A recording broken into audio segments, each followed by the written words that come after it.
Hey everyone, welcome back to our channel আমাদের দিনলিপি। আশা করছি সবাই খুব ভালো আছো আর আমরাও কিন্তু ভালো আছি। আজকে একটা ডেলি ব্লগ নিয়ে চলে এসেছি তোমাদের সাথে। প্রায় এক সপ্তাহ মতন এই চ্যানেলটাতে কোনো ভিডিও পোস্ট করিনি।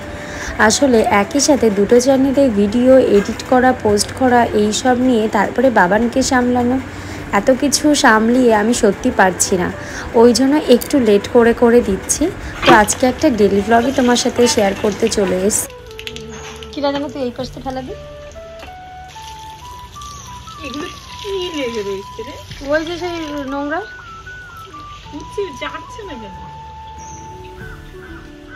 আমাদের ওই দিকে ওই দোকানটাতে কি সুন্দর করে মাংস ধুয়ে দেয় জানিস না। কিরকম ধুইছে? তুই সারাক্ষণ যাতে আনলি, স্বাধীন নিয়ে আসে কি পরিষ্কার মাংস নিয়ে আসে? কত ধোয়া। হ্যাঁ আরে তোর কদিন কি হয়েছে? নোংরা।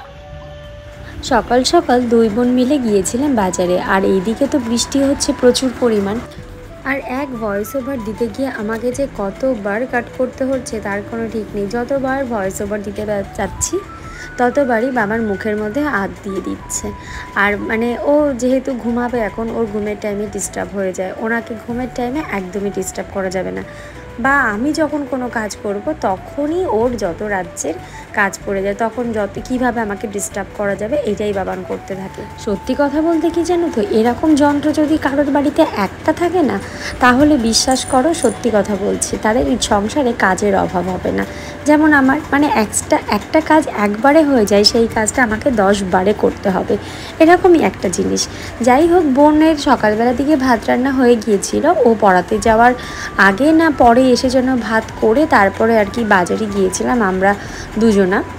ভাত হয়ে গেছে, আর যেহেতু একটু মাংস রান্না হবে আর হলো একটু মুড়িঘণ্টটা ও কখনো রান্না করেনি, ওই জন্য আমি ভাবলাম আমি একটু করে রেখে যাই, তাহলে ও দেখে শিখেও নিতে পারবে, পরে যখন মন চাইবে তখন করেও নিতে পারলো। ওই জন্য মুড়িঘণ্টটা করবো। আর এইদিকে চাল ঠাল ধুয়ে রেখে দিয়েছি। মাছের মাথাটাও তেল বলছি কেন, সরি, লবণ আর হলুদ মাখিয়ে রেখে দিয়েছি। আর বোন ওদিকে মাংসর জন্য সমস্ত মশলাপাতি কেটে কুটে গুছিয়ে নিয়েছে। এখন হলো একটু মিক্সিতে দিয়ে বেটে নেবে। আমি ভাবলাম তাহলে এই পাশে আমি করেই নিই। ওই জন্য রান্নাটা যেহেতু আমার ছোট কড়াইতে হয়ে যাবে, ওই জন্য ছোটো কড়াইটাই নিয়ে নিয়েছি আমি। একটা কথা কিন্তু আমি মনে প্রাণে বিশ্বাস করি, যেই মেয়েটা বিয়ের আগে বাপের বাড়িতে সামান্য একটা ডিম ভাজা করতে পারে না, সেই মেয়েটাই কিন্তু বিয়ের পর গিয়ে একটা পাকা রাঁধুনি হয়ে যায়। এটা কিন্তু একদম সত্যি কথা। বিয়ের আগে বা বিয়ের পরে বলো, তোমার যতই ডিগ্রি থাকুক না কেন, তুমি যতই শিক্ষিত হও, সেই কিন্তু তোমার ঠিকানাটা কিন্তু রান্নাঘরেই হবে। তবে আমি এটা সবার ক্ষেত্রে বলছি না, অনেকেই আছে কাজ করে, চাকরি করে, তাদের ব্যাপারটা আলাদা। মানে আমি সেই হিসাবে বলতে চাইনি যে বিয়ে মানেই তাকে রান্নাঘরে থাকতে হবে, এইটা নয়। কিন্তু বিয়ের পর কিন্তু আমরা যেই মেয়েরা বাপের বাড়িতে থাকতে যে কাজগুলো জানি না, সেটা কিন্তু শ্বশুর বাড়িতে আসার পরে ঠিক শিখে যাই, বা শিখে যেতে মন চায় তখন। যেমন আমি বিয়ের আগে রুটি বানাতে কিন্তু একদমই পারতাম না, কিন্তু দেখো বিয়ের পরে কিন্তু সেই রুটি বানানো আমি শিখেই গেছি। আমাদের পাশের একটা দিদি ছিল, ও বিয়ের পরে রুটি বানানো শিখেছে। ওকে আমি দেখে বলতাম, কি করে পারো গো পূজাদি বিয়ের পরে রুটি বানাতে? ও তখন বলেছিল, মাম্পি বিয়ের পরে এরকম সব হয়ে যায়। যেমন আমার এই বোনটাকেই দেখি, বিয়ের আগে এক গ্লাস জল পর্যন্ত ভরে খেত না, এখন সে নিজে সমস্ত কিছু রান্না বান্না করে আবার 3-4 জায়গায় টিউশন পড়াতে যায়।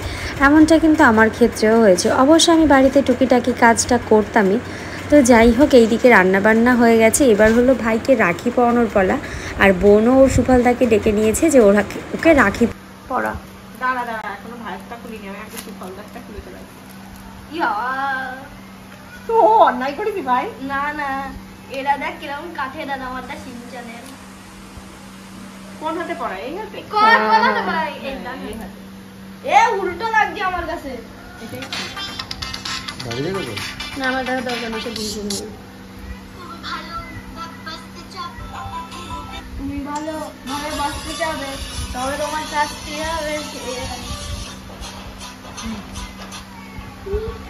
এই দিদি তুই আগে পড়ালি। এই তো পড়া না, একজন পড়ালেই তো হলো। তারপরে এই রাখিটা আবার আমি খুলবো, এটা দিদিয়াকে দেবো।